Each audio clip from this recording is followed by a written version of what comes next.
Stadium में लगे थे सैकड़ों कैमरे, एक दो नहीं बल्कि अंपायरों की थी लंबी लिस्ट। टकटकी लगाए बैठे थे क्रिकेट के बड़े बड़े धुरंधर। किसके इशारे पर पलटा गया फैसला? आखिर वो कौन है जो संजू की तरक्की को देखकर जल रहा है? पहली बार कैमरे के सामने दिखा संजू का गुस्सा। अंपायर से भिड़े, मैच हारे, लेकिन करोड़ों क्रिकेट प्रेमियों का दिल जीत गए संजू सैमसन। अगर ऐसा ना हुआ होता तो दुनिया के सामने नहीं आ पाती सच्चाई। अकेले मैदान पर खड़े होकर दिल्ली के धुरंधर गेंदबाजों की कर रहा था धुनाई।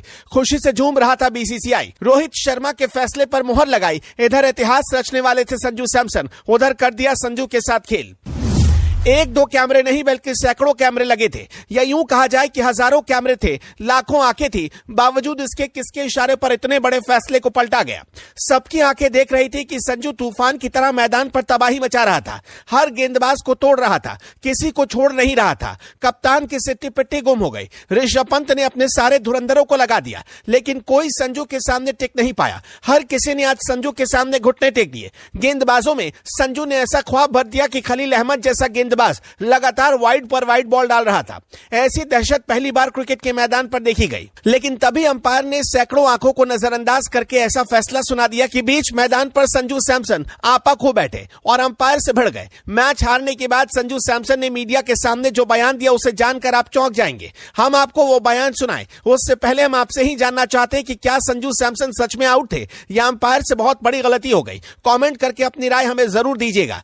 तब तक हम संजू के इस पूरे प्रकरण की जानकारी आपको आंखों देखी बताते हैं। दिल्ली ने पहले बल्लेबाजी करते हुए राजस्थान के सामने 222 रन का विशाल टारगेट रखा था, जिसके जवाब में राजस्थान की शुरुआत उम्मीद के मुताबिक नहीं रही। एक छोर से लगातार विकेट गिरते नजर आ रहे थे, लेकिन दूसरे छोर से कप्तान सैमसन खूंटा गाड़कर खड़े थे और बेरहमी से दिल्ली के गेंदबाजों की पिटाई कर रहे थे।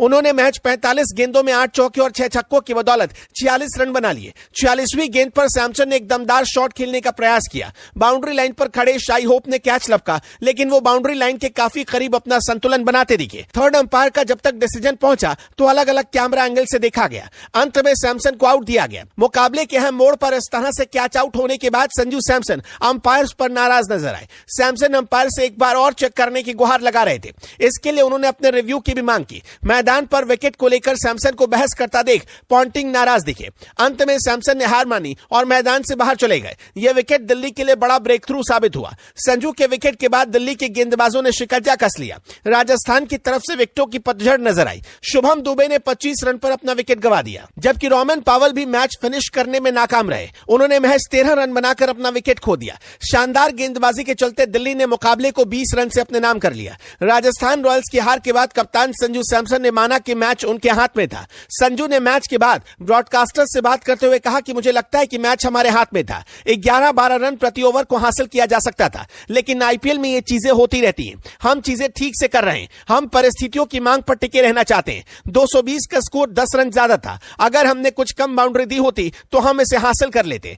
संजू सैमसन ने लगातार दूसरी हार के बाद भी अपनी टीम की सराहना की। उन्होंने कहा कि हम सभी मैच करीब जाकर हारे। संजू ने कहा कि हम 3 गेम हार चुके हैं, लेकिन वो सभी गेम देखे तो काफी करीबी रहे। हम अच्छा खेल रहे हैं। हमें अच्छा प्रदर्शन करते हुए वापसी करनी होगी। हम मैच हारे हैं और हमें देखना होगा कि हम कहां हारे हैं और साथ ही हमें आगे बढ़ने की जरूरत है।